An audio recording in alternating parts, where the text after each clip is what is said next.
Di kitab-kitab sejarah dari Yosua sampai Esther. Kenapa disebut kitab sejarah? Itu karena menceritakan atau tulisan-tulisan yang ditulis itu adalah mencatat semua peristiwa yang terjadi tentang campur tangan Tuhan bagi umat manusia, khususnya orang Israel. Ada yang mau bertanya? Poin-poin apa yang mau ditanya? Sudah baca dalam kitab sejarah? Atau apa saja yang kalian baca dalam perjanjian lama yang perlu ditanyakan?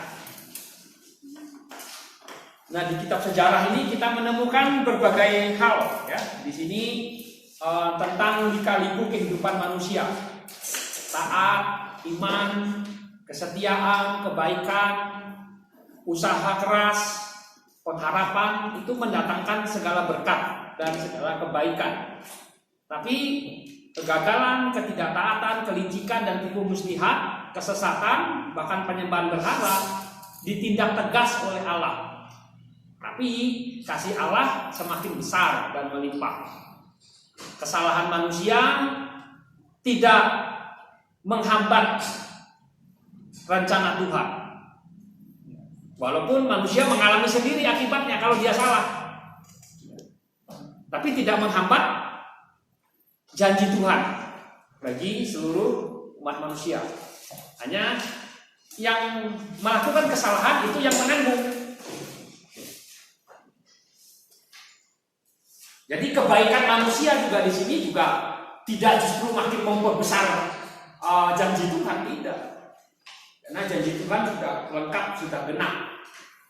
Tinggal peristiwa prosesnya yang dialami oleh manusia itu yang mengalami pasang surut. Ada yang mau ditanyakan di sini?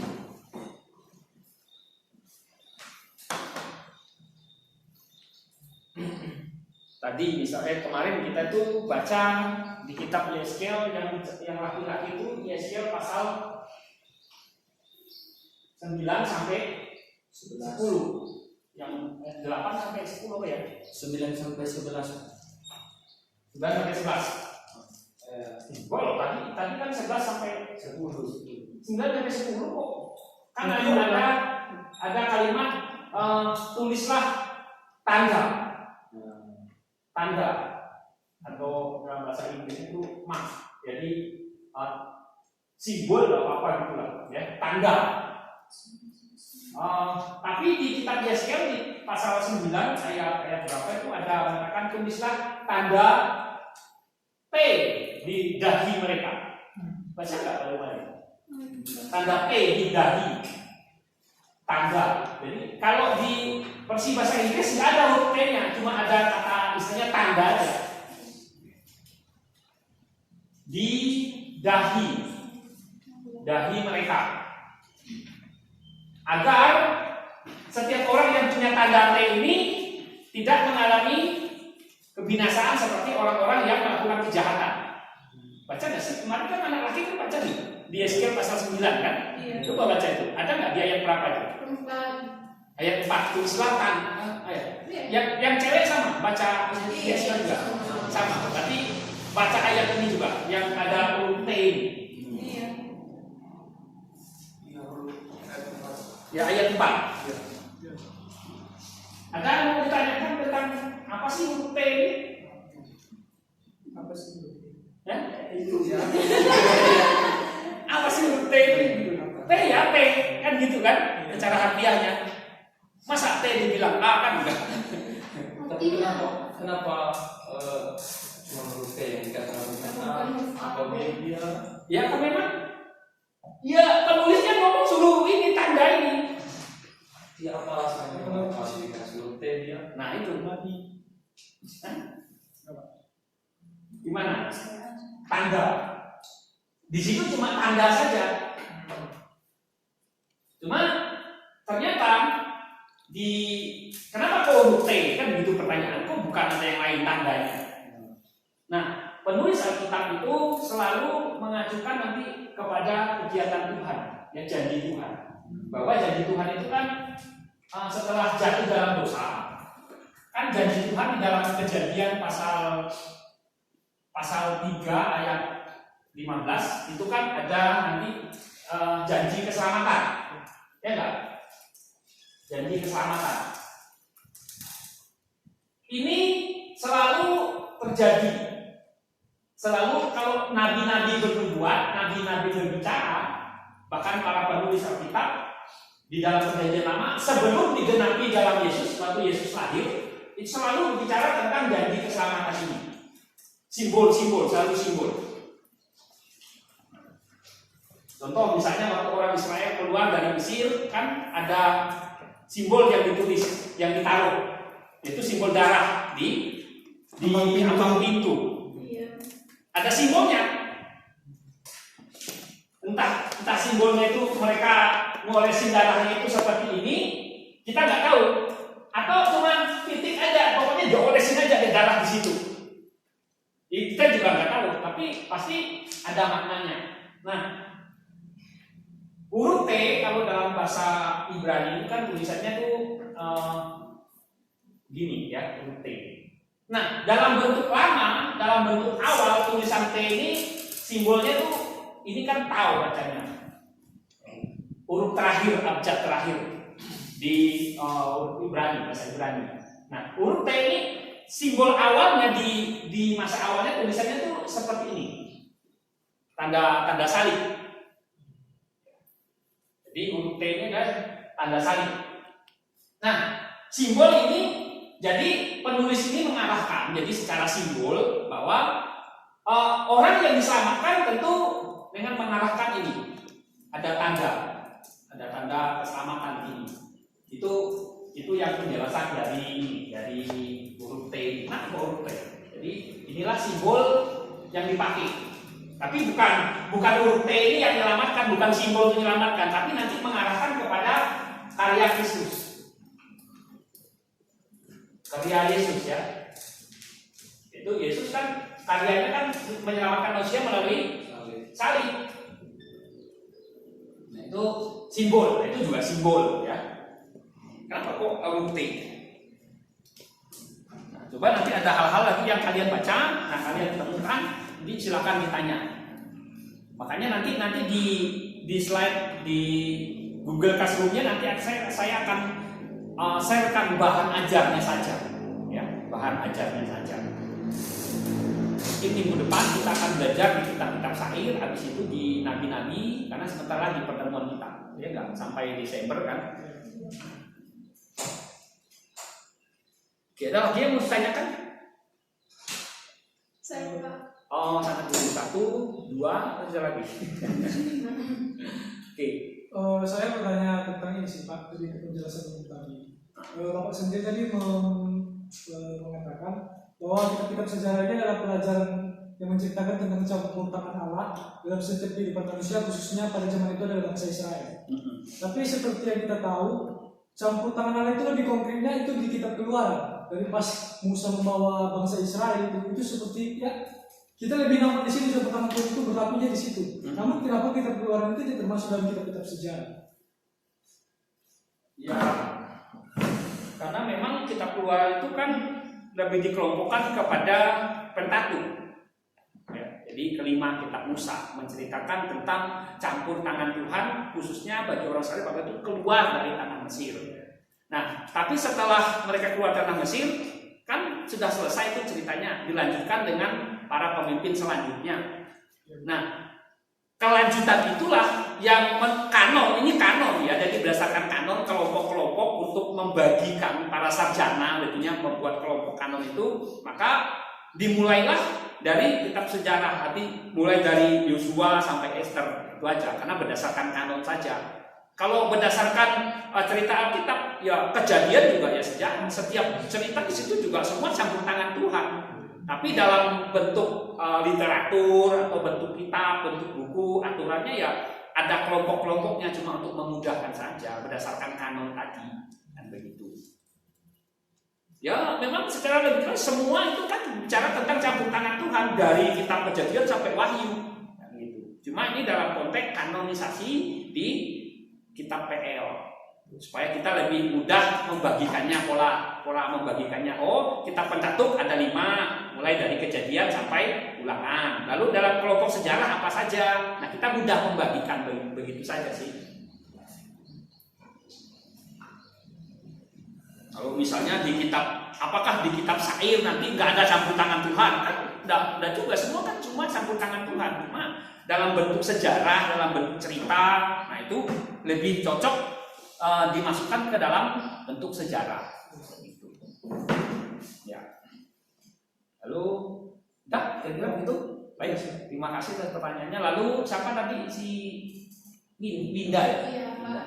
Ya, gimana Winda? Saya sih hanya mau tahu apa sih maksud dari nats bacaan Yezekiel pasal 5 ayat 1 itu, Pak. Gini katanya. Dan engkau anak manusia, ambillah sebilah pedang yang tajam dan pakailah itu sebagai pisau cukur tukang pangkas. Cukurlah rambutmu dan janggutmu dengan itu, lalu ambillah sebuah timbangan dan bagi-bagilah rambut. Yang saya tanyakan itu kan, masa rambut dibagi-bagi kepada orang, Pak? Padahal kita tahu rambut itu, sedangkan kalau aja ada satu aja di makanan kita merasa jijik itu. Masa ini rambut yang dari potong terus kita bagi ke orang lain? Itu maksudnya apa sih, Pak? Sekali lagi semua itu kan simbol. Jadi simbol bahwa apa yang nanti akan terjadi sebetulnya itu kan simbol. Ya. Contoh misalnya di kitab Yeskiel juga yang yang bakarin makanan di atas kotoran kan gitu. Iya. Nah, apa menurut kita itu kalau nyata itu gimana? Tapi kenyataan itu juga ada yang nyata. Coba ada orang yang bakar masak satu makanan di atas kotoran yang sudah kering dibakar jadi kayu bakar. Ada juga. Nah, coba. Bahkan nah itu hal yang kotor, tapi misalnya keji yang makan anaknya sendiri, coba gimana? Kan tambah parah itu enggak? Nah, tapi semua itu simbol, ya. Ambillah pedang, itu kan nanti disimbolkan ini loh nanti akan terjadi kepada orang Israel. Karena orang Israel itu kan Yeskiel pada itu lagi bernubuat untuk orang Yerusalem, ya. Mereka ini melakukan kekejian. Nah, jadi gambar kalau orang Israel itu para tua-tuanya itu harus rambut panjang, itu kalau rambutnya panjang dan harus berkumis, jenggot, itu orang berwibawa, orang yang terpandang, ya. Kalau kepalanya digundul terus dicukur jenggotnya itu penghinaan, begitu. Nah, jadi dalam perjanjian lama itu contoh tentara Daud, ya, waktu ketemu siapa, tapi dicukur, jadi dicukur rambutnya sama jenggotnya sama orang yang disuruh ditemui sama Daud, tapi orang yang nemu itu dicukur, para pegawainya itu dicukur, pegawainya Daud. Jadi Daud tahu, oh ini penghinaan, jadi penghinaan pada Daud dan sebagainya. Jadi orang-orang yang dipotong rambutnya itu sama jenggotnya jangan masuk ke kota dulu, nanti jadi ejekan orang-orang kota. Sampai nanti rambutnya tumbuh, jenggotnya tumbuh, baru boleh kembali ke kota. Artinya dalam perjanjian lama di budaya Israel itu rambut panjang yang laki-laki, ya, tentunya sama jenggot sama kumis ini panjang itu tanda wibawa. Tanda wibawa. Nah, karena kalau jadi dipotong artinya berarti kan kewibawaannya itu nggak ada. Terus dibagi-bagikan hal yang sudah wibawanya sudah jelek, begitu ya, terus dibagi-bagikan. Itu simbolnya ini loh yang terjadi, bahwa kewibawaan ke Israel itu sudah nggak ada, kebenaran sudah nggak ada. Ini kan simbol, lalu itu dibagikan kepada mereka. Memang nggak bisa ditafsirkan secara harfiah, itu simbol. Ini loh yang terjadi, bahwa orang Israel itu melakukan kejahatan. Jadi memang sudah nggak berwibawa di kota itu, sudah parah banget. Itu jadi menegur orang-orang di Israel pada waktu itu. Ini loh, kamu ini sudah nggak berwibawa. Harusnya mereka bertobat dengan simbol itu harusnya, tapi mereka tuh memang nggak mau. Nah, jadi kan ini nubuat, ini simbol, itu yang terjadi. Jadi simbol saja. Nah, ini bahwa itu tanda mereka tidak setia, itu peringatan, ya, simbol. Jadi kalau di orang Israel itu tua-tua kota itu rambutnya mereka panjang, tanda wibawa. Aduh, punya jenggot yang panjang, nggak boleh dipotong, itu tanda wibawa buat mereka. Begitu. Kayak kalau orang kita nonton film-film Cina itu kan, raja-raja kan ininya kan para orang-orang yang sudah berwibawa lah istilahnya ya. Itu kan rambutnya kan panjang ya kan, putih, terus kumis sama jenggotnya juga panjang, itu tanda wibawa.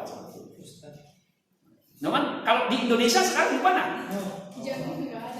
Enggak kan, itu kan zaman konteks tertentu ya kan. Tapi di Israel itu banyak kan rambut mereka juga panjang, banyak kan sih. Yang pertama pemimpin agama biasanya. Sampai sekarang Pak. Sampai sekarang ini mereka kan pakai tutup ini juga. Ada kayak tradisi, kayak budaya lah. Gitu. Ada yang ini rambutnya itu mereka kan pakai topi pemimpin agama mereka yang orang-orang dianggap beragama begitu ya. Mereka ininya panjang sih, apa namanya nih? Godek apa sih namanya? Ya. Nah ininya panjang. Ini tanda mereka katanya itu mengikuti salah satu hukum Taurat. Jadi aturan, ya.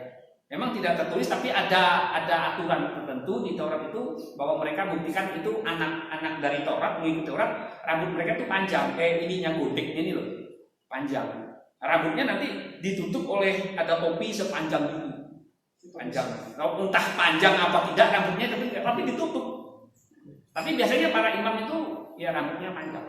Hanya orang-orang biasa ya mungkin rambutnya sama seperti kita. Hanya tradisi saja sih, tidak semua mereka yang pemimpin agama itu rambutnya panjang juga. Karena sekarang kan sudah modern. Dulu banyak berapa ribu tahun itu, ya kan? Sebelum Tuhan Yesus loh, 3.000 tahun gitu. Itu, ya kan? Jadi itu simbol macam-macam. Seperti ikat pinggang yang lapuk, periuk dan sebagainya, bejana tanah liat, semua itu kan simbol. Sekali lagi perjanjian lama kan penuh dengan simbol. Nanti nggak berlaku lagi setelah Tuhan Yesus datang, sudah digenapi semua. Sekarang kan anggap aja itu ilustrasi lah. Kalau orang sekarang khotbah, ilustrasi. Ilustrasinya yang kebenarannya ilustrasi itu tidak banyak sih, tapi menolong itu aja. Oke, kira-kira begitu. Nanti kalau mau lebih tahu nanti dicari lagi, dibaca lebih bagus. Ada lagi? Di dalam kesunyian dan ngantuk, habis makan. Ya. Ada lagi? Tuhan kok kadang mengizinkan pembunuhan ya? Ayo. Mana tuh belas kasihan? Coba. Karena Tuhannya kasih tapi kok dibunuh? Mungkin kita beras, ya dia kan jahat melakukan dosa, tapi namanya pembunuh kan nggak boleh. Tuhan bilang jangan kamu membunuh kok. Ayo gimana? Nah, kita tidak bisa juga semata-mata menyamakan konteks dulu dengan konteks sekarang, ya kan?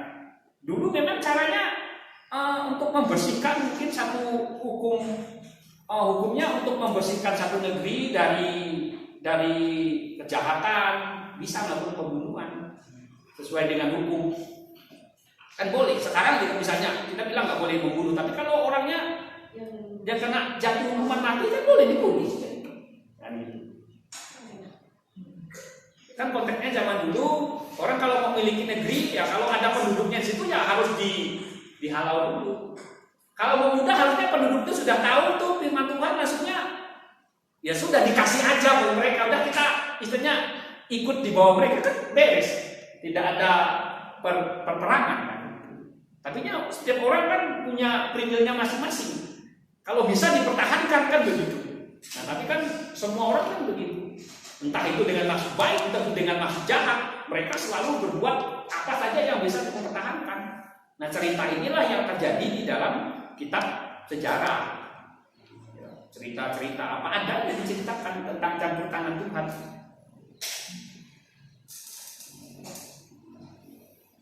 Ada lagi mau membagi tanah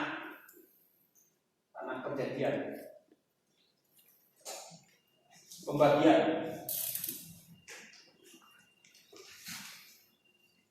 Jadi orang-orang Israel yang dulunya mereka sudah berperang, sebagian sudah punya, tapi sebagian belum punya. Nah, dengan berperang mereka kurang lebih ya berperang itu merebut tanah perjanjian. Setelah mereka masuk di tanah perjanjian itu kurang lebih 5 tahun. Jadi mereka merebuti tanah itu kurang lebih 5 tahun setelah masuk. Jadi saat mereka masuk itu enggak langsung mereka dapat, enggak, masih berperang lagi. Ya kurang lebih 5 tahun, Pak. Habis itu baru dibagi pada, bayangkan perang 5 tahun untuk dapatin tanah. Kalau mau lihat saya tadi enggak download gambarnya. Nanti kalian bisa cari nanti di internet, enggak apa gambarnya, atau di buku-buku itu nanti ada gambar peta pembagian tanah pusaka ke-12 suku Israel. Ya. Jadi ada wilayah-wilayahnya sampai ke Gunung Hermon. Ya, saya juga pernah naik ke Gunung Hermon. Kalian naik dalam mana? Dalam mimpi. Gunung Slamet aja ya, cuma lihat dari sini, ya kan? Ada di Nias. Ada ya? Oh hebat juga ya. Berarti memang betul ya. Nias itu ya. Turun Israel ya.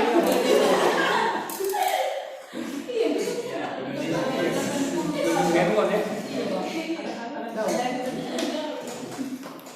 Emang ikut-ikutan memberi nama atau memang sudah dari dulu? Oh ya, bagus.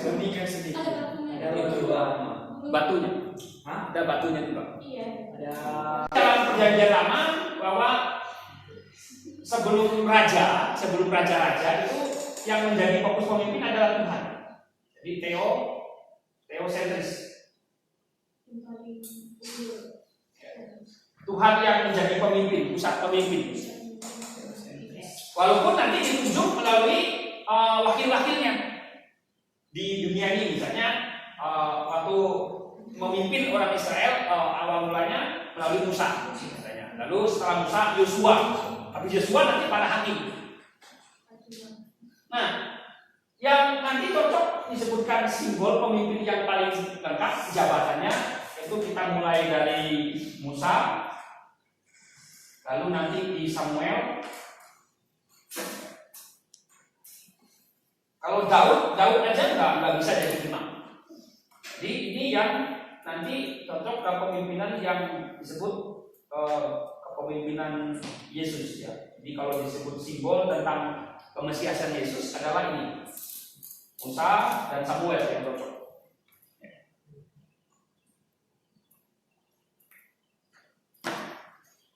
Jadi dalam kitab sejarah ini menceritakan bahwa Allah lah yang menjadi pusat pemimpin.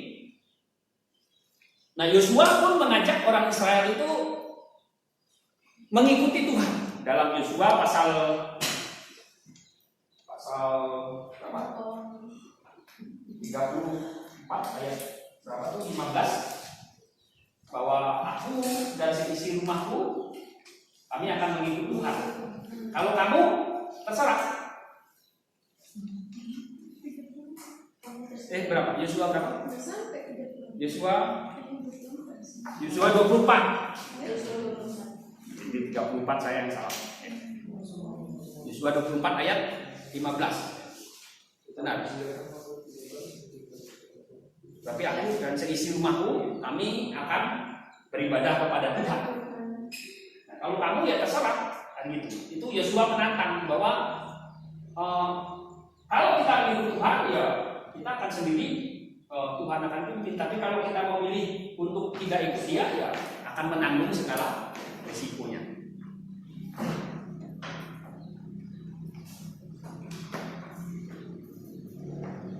Oke, ada yang mau tanyakan?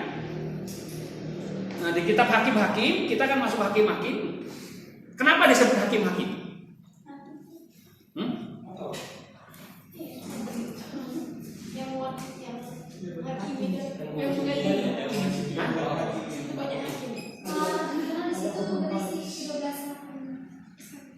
Karena berisi 13 hakim. Ya kenapa kok disebut hakim? Apa artinya hakim? Yang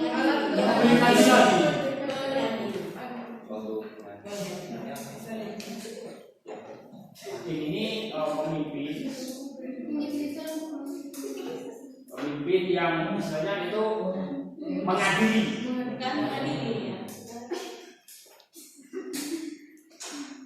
Yaitu cara harfiah pengertiannya sekarang. Tapi disebut pemimpin itu adalah alat atau orang yang dipakai oleh Tuhan atau utusan Tuhan untuk wakil, untuk menyelamatkan ya orang Israel dari bermacam penderitaan, khususnya penjajahan. Hakim.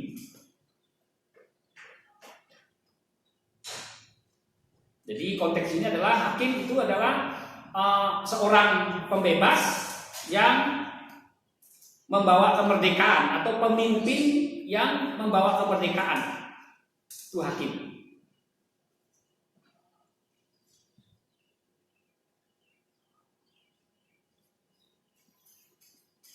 Masalahnya adalah jadi ketika setelah Yosua mati, Yosua mati aman. Tapi setelah itu 40 tahun atau selang berapa waktu selanjutnya, maka orang Israel berbuat apa yang jahat di mata Tuhan. Berbuat apa yang jahat di mata Tuhan. Akibatnya ditindas, dijajah. Padahal mereka umat Allah nih, tapi karena mereka melakukan yang jahat, mereka ditindas, dihukum. Nah, ketika mereka ditindas, mereka sengsara, lalu mereka berseru kepada Tuhan. Nah, Tuhan mengutus seorang untuk membebaskan mereka. Dipilihlah seorang hakim, lalu dibebaskan. Nah, selama para hakim ini hidup, mereka setia, mereka beribadah kepada Tuhan. Tapi setelah hakim itu mati, mereka kembali lagi melakukan hal yang jahat. Dan ini pola kehidupan manusia.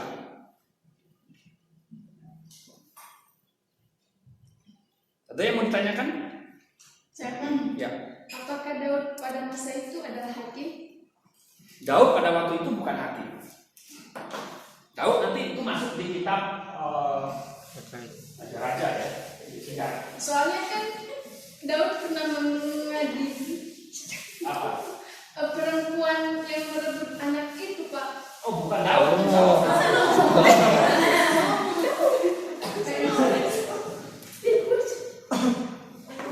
Jadi hakim itu jabatan seorang pemimpin. Kalau Daud itu raja, jadi dia raja. Jadi dia juga sebagai raja sama dengan Salomo. Cuma dalam konteks Salomo itu kenapa dia menghakimi dalam arti dia memutuskan perkara.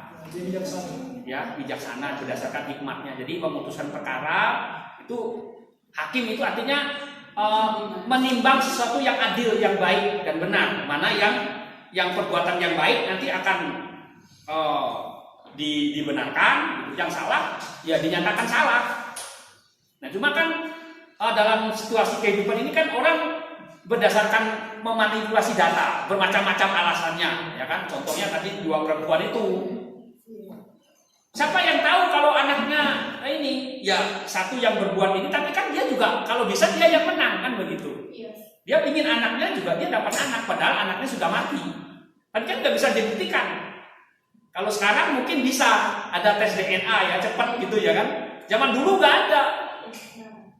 Dan hampir rata-rata wajah bayi itu sama kalau baru lahir. Coba aja. Ya, hampir agak susah membedakan. Jadi kalau pas yang satu orang negro mungkin ya yang satu orang bule, nah mungkin dari segi kulitnya saja. Ya kan?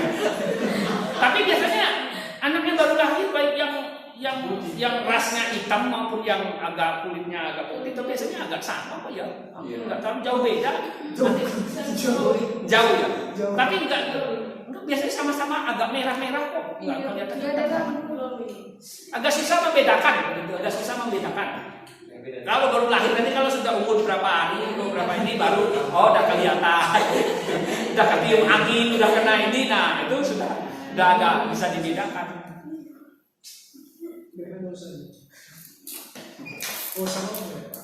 Salomo. Jadi karena dia memutuskan perkara dia disebut hakim. Tapi konteks hakim di sini itu adalah pemimpin yang membawa kemerdekaan, yang membebaskan orang Israel pada waktu itu ketika ditindas, itu konteksnya hakim. Jadi bukan hakim seperti kayak sekarang itu, bukan. Ya. Jadi wakil Tuhan ceritanya di situ dalam konteks hakim dalam sejarah. Kalau konteks Salomo itu yang dia mengadili dua perempuan itu adalah memutuskan perkara dengan hikmat. Ternyata ya benar juga ya, kok bisa ya. Tapi sekarang kalau mungkin ada yang begitu, ada yang nekat, itu kita juga nggak tahu. Ada yang nekat, ya memang dia memang baik sekali dan itu dia nggak berbuat bahwa dibunuh saja. Nah, itu salah satu hikmat Tuhan yang Tuhan berikan kepada Salomo. Ternyata bisa dibedakan bahwa orang yang nggak merasa punya itu nggak merasa sayang, itu pasti. Orang kalau nggak merasa punya itu nggak merasa sayang, itu hikmat yang sebetulnya dipahami. Ya gini aja, kamu kalau nemuin bajunya teman, misalnya gitu ya. Contoh, kamu kalau jemur pakaian, ya, kalau nggak disuruh temanmu ngangkat, kamu nggak mau. Kalau pakaian teman lain, karena bukan punya kamu sih.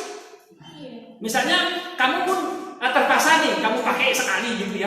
Habis itu kamu juga nggak, ya, kamu mau buang, kamu nggak cuci, nggak bagus-bagus, itu nggak terlalu masalah buat kamu karena bukan punyamu itu kan. Cuma kamu memanfaatkan yang tanpa sesuatu diketahui, mungkin bisa. Tapi dengan mudah kita tuh nanti akan meninggalkannya karena bukan punya kita. Tapi kalau punyamu, jelek pun kamu pelihara, itu kita sayang-sayangin. Udah robek aja, kalau bisa nih dijahit, itu karena punya kita.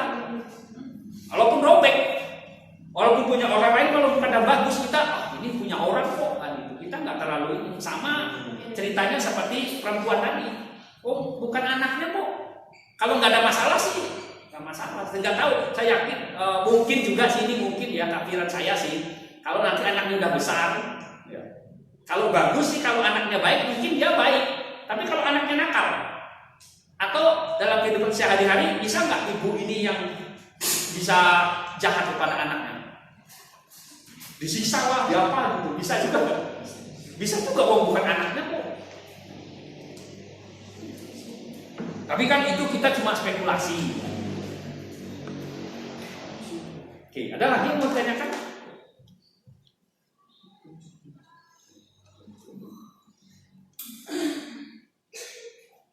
Jadi dalam kitab Hakim-Hakim itu para hakim itu menyatakan bahwa Tuhan adalah raja, Tuhan pemimpin, Tuhan yang mengatur, dan Allah yang harus ditakuti. Jangan para pemimpin itu jangan. Mereka hanya sebagai alat. Nah, kita banyaknya takut pada manusia, bukan pada Tuhan. Karena sistemnya manusia adalah alat Tuhan.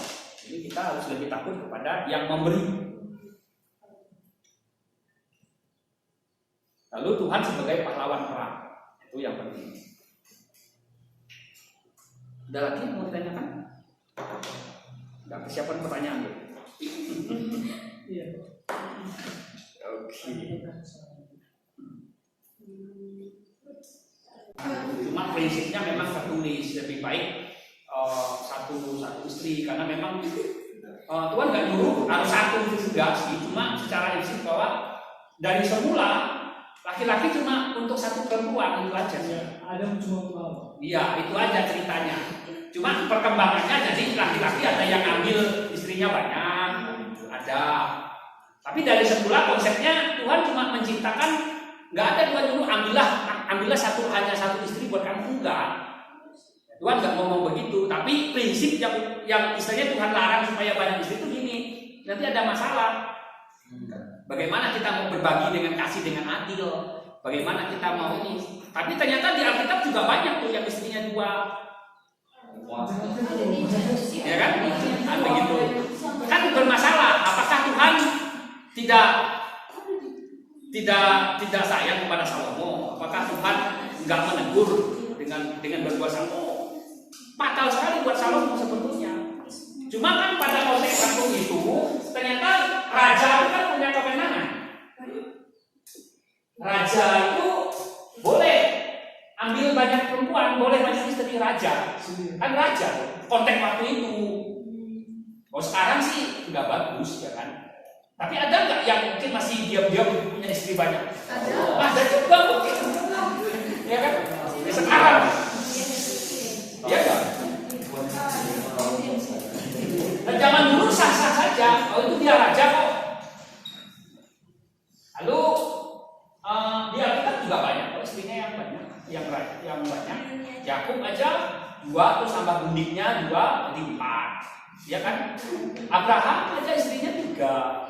Tapi yang heran Pak sampai 1000 dia. Ya, waktu itu kenapa 1000 ini juga berdasarkan kan dia kan raja. Jadi ingat, raja itu ada sistem peraturan atau budaya. Peraturan atau budaya. Nah, di zaman raja-raja pada waktu itu, biasanya raja-raja yang lain kalau mau memberikan upeti atau menandakan tanda hormat, maksudnya tanda relasi yang bagus, mereka ini sebagai tandanya, mereka mengirimkan salah satu mungkin anak raja atau putri raja. Itu dikasih kepada raja ini untuk tanda persahabatan. Ya, jadi ini dalam konteks budaya pada waktu itu. Jadi kan banyak raja-raja di sekitar Yerusalem yang bersahabat dengan Salomo pada waktu itu, kan nggak ada perang. Nah, mereka menghormati atau sebagai tanda persahabatan. Nah, mereka ini mengasih salah satu mungkin putrinya sebagai tanda ini persahabatan kita.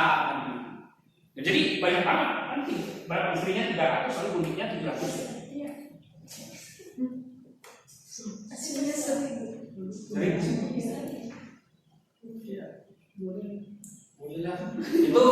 Itu karena ada budaya seperti ini. Dari 1000 itu dapat anak semua. Ya nggak tahu juga sih, mungkin ya Itu mungkin terus dia akhirnya menyembah berhala. Padahal dia kan orang yang paling berhikmat, dia minta sama Tuhan kan. Hidupnya bagus. Sesudah Daud, Salomo yang bagus sebetulnya. Cuma akhirnya di akhir hidupnya kan juga jatuh juga. Tadi karena perempuan-perempuan ini, Tuhan sudah larang jangan sama orang asing. Ya, baik sama orang asing, jangan menikah sama orang asing. Tapi mereka itu justru Salomo nggak pedulikan. Dari orang-orang asing ini, perempuan-perempuan itu, dia kan juga menghormati. Nah, apa yang menjadi kepercayaan para istrinya itu ya diikuti. Mungkin dia nggak nyembahin, tapi misalnya tolonglah buatin misalnya mesbah dewa kami misalnya gitu. Ya dibuat. Kan dia nggak melarang istrinya, karena kan istrinya yang di situ yang menyembah kan gitu. Itu tanda penghormatan akhirnya. Ya ada resikonya juga buat Salomo. Dan waktu itu boleh nggak orang banyak istri? Raja boleh sekali. Raja punya hak. Nah sekarang kalau jadi raja boleh nggak punya istri banyak? Ya dilihat peraturannya. Kalau raja Thailand kan berapa istrinya? Tapi kita nggak bisa menghakimi orang lain, itu berdasarkan aturan mereka. Di Israel itu ternyata ada juga orang yang kulitnya hitam, tapi orang Israel. Ya mungkin kan dari anak-anak Salomo tadi, mungkin juga. Lalu ada yang menyatakan bahwa ketika Ratu Seba itu pergi mengunjungi Salomo, ada anaknya juga di Afrika. Karena Ratu Seba kan dari Afrika itu kan. Ratu Seba yang ngunjungin Salomo dulu, yang bawain upeti yang banyak.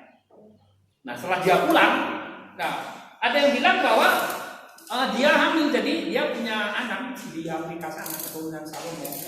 Ada juga. Nanti mau tahu nanti ya cari nanti jurnalnya tentang itu membahas apakah valid apakah enggak. Supaya kalian tahu aja sih. Jadi kita nggak terlalu curiga, nggak terlalu marah sama orang yang lain pandangan dengan kita.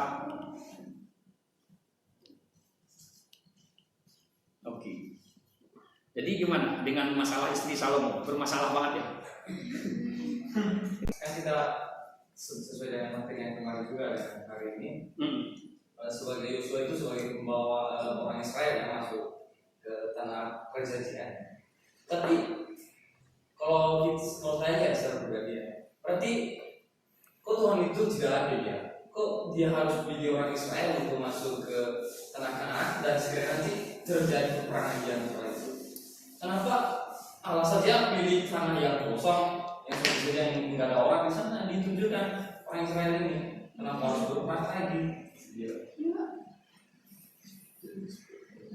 Allah yang adil atau kita yang nggak adil ya?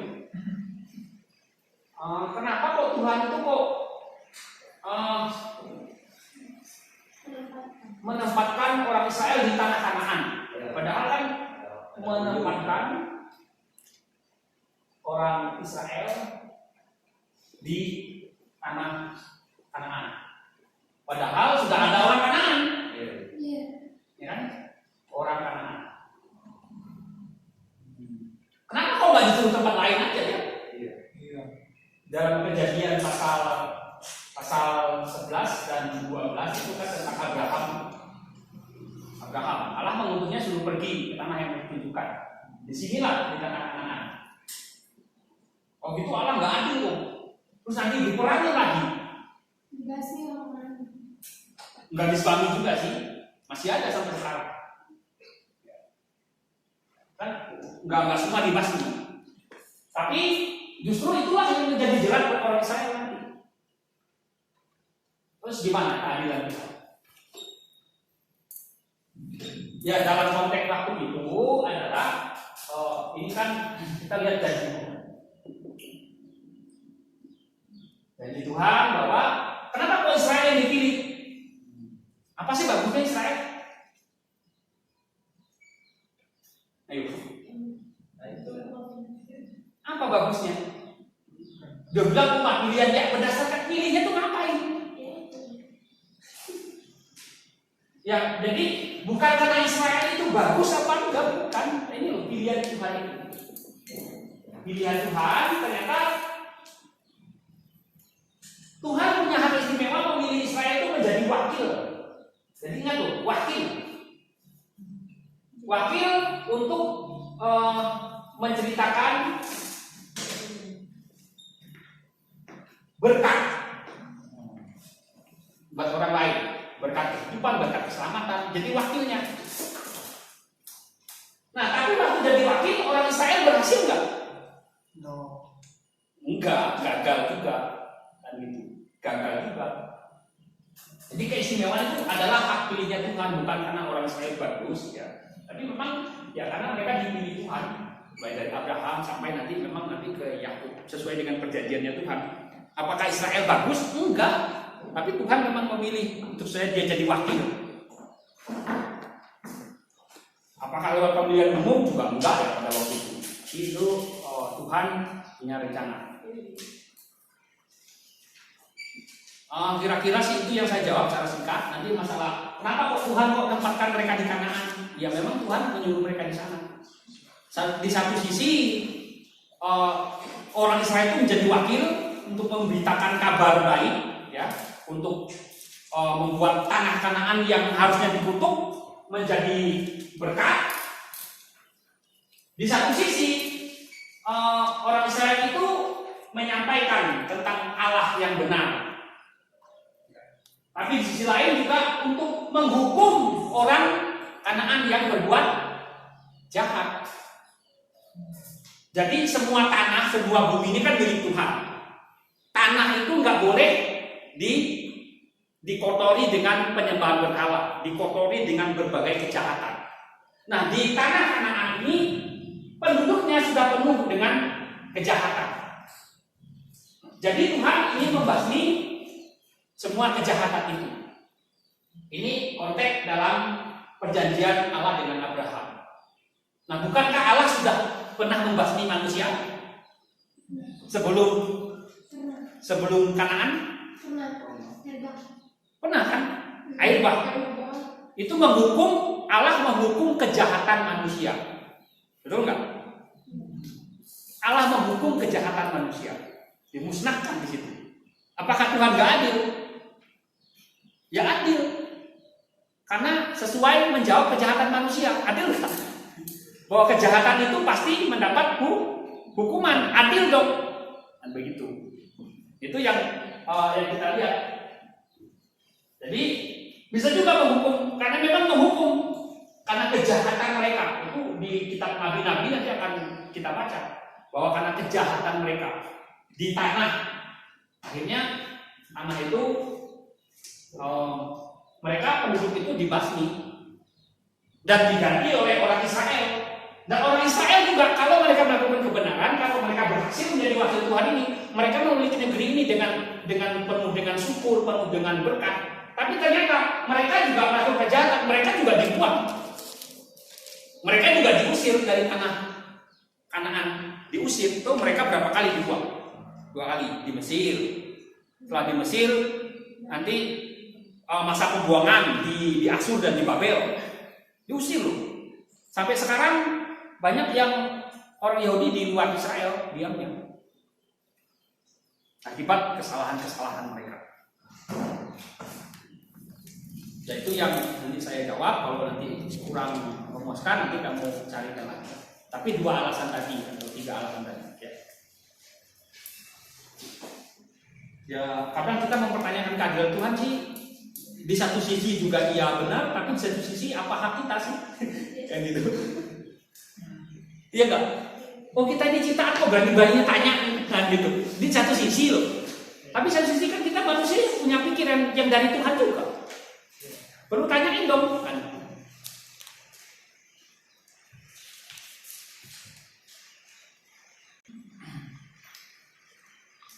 Kenapa kok kitab Rut ini tercatat ya di kitab suci ya?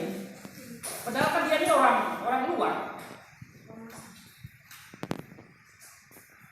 Dan orang Israel kan berarti nggak boleh nikah sama orang luar.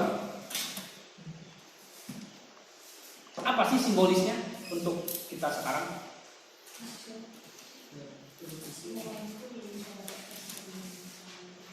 Gimana? Yang besar lah. Ini wanita asing menjadi pendatang di Israel. Ini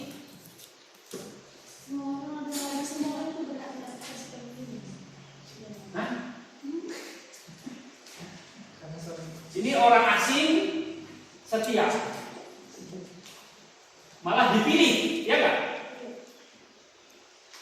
Justru orang Israelnya itu malah keluar, tapi untung tobat, Naomi. Tapi ini setia.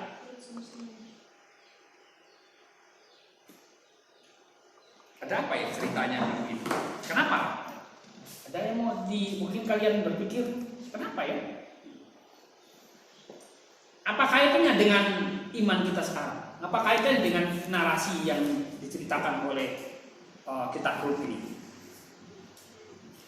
Orang Israel saja yang bisa dipelihara. Orang di luar Israel juga bisa dipelihara. Dipilih Allah. Oh. Iya. Tuhan ini memilih semua orang, membawa orang itu datang, siapapun. Tapi dia pakai wakil melalui Israel.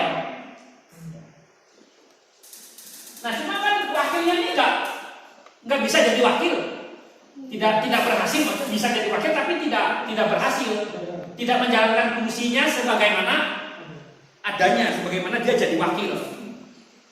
Lalu Allah kok memakai Rut?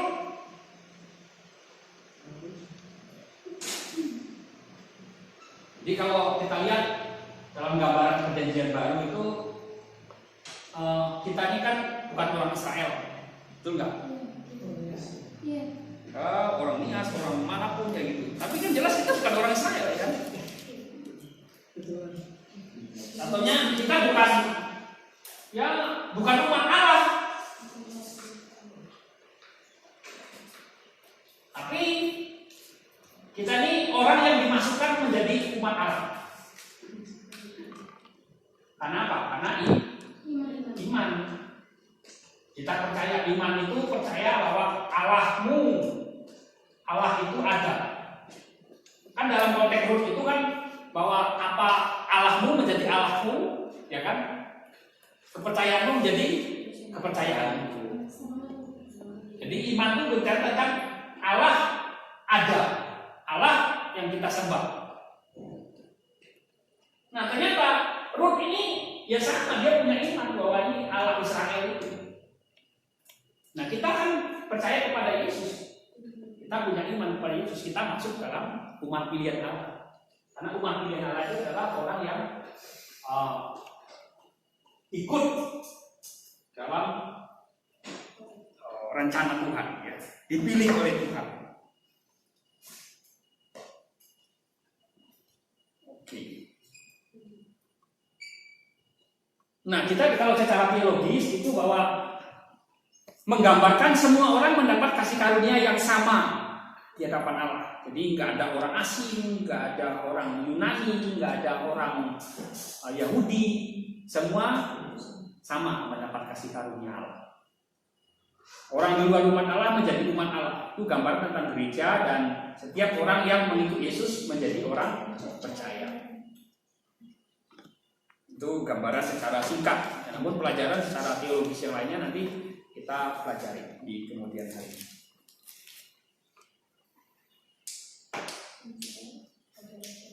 Lalu Samuel, raja-raja dan Tawarik.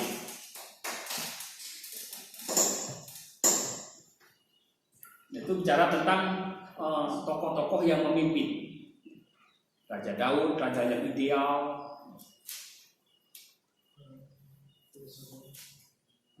Kisah tentang raja-raja yang berhikmat, raja-raja yang kuat, raja-raja yang lemah, raja yang taat, tapi ada juga raja yang bodoh, ada yang jahat. Ya. Oh, ada raja yang bodoh. Bodoh dalam arti berbuat jahat. Bukan arti bodoh itu nggak punya pengetahuan, enggak. Tapi ukuran bodoh di sini adalah orang fasik, artinya berbuat jahat, sesat. Ya, harusnya kan mereka sudah tahu orang percaya, harusnya mereka setia pada Tuhan, tapi tetap melakukan kejahatan itu bodoh. Ya terserah lah, tapi jelas goblok kan sudah tahu. Mereka harus setia pada Tuhan, tapi mereka ini menyembah berhala, melakukan kejahatan, berbuat apa yang jahat di mata Tuhan, bodoh sekali. Jadi ukuran bodoh itu melakukan apa yang jahat di mata Tuhan. Ini bodoh. Bebal itu kan kebal terhadap kebenaran, kebal terhadap kebaikan. Harusnya orang itu ketika berhadapan dengan yang namanya kebaikan, dia harus melakukan kebaikan. Kayak Firaun, lalu kayak Nabal. Tahu Nabal? Nabal itu kan waktu Daud minta roti, terus minta ini, terus dia bilang, apa urusannya? Kenapa saya harus kasihan kepada Daud? Dia juga nggak ngapa-ngapain, masa saya harus kasih roti, kasih domba? Mau dibunuh sama Raja Daud, mau diambil semua hartanya, tapi kedengaran sama istrinya. Wah, ini suami seperti ini kan bebal ini. Nabal istrinya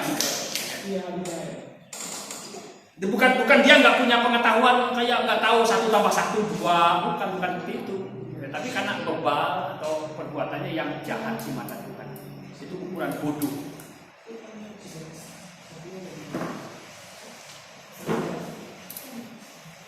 Sudah, nggak ada lagi. Raja-raja ini kita Samuel bahwa raja yang baik mendatangkan berkat, tapi raja yang jahat itu membawa kehancuran, kemakmuran, berkat, kemakmuran. Tapi sini kehancuran bagi raja yang jahat, bahkan membuat mereka dibuang. Daud, kemudian Yosafat, Yosia, itu raja Yosafat. Tapi kalau Yosafat yang kemarin itu ya nggak tahu.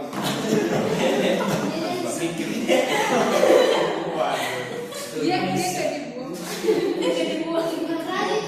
dia membuang diri.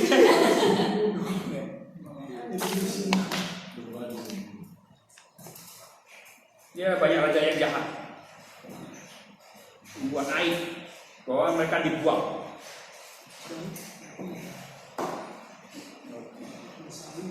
Lalu ada Ezra, Nehemia, dan Esther.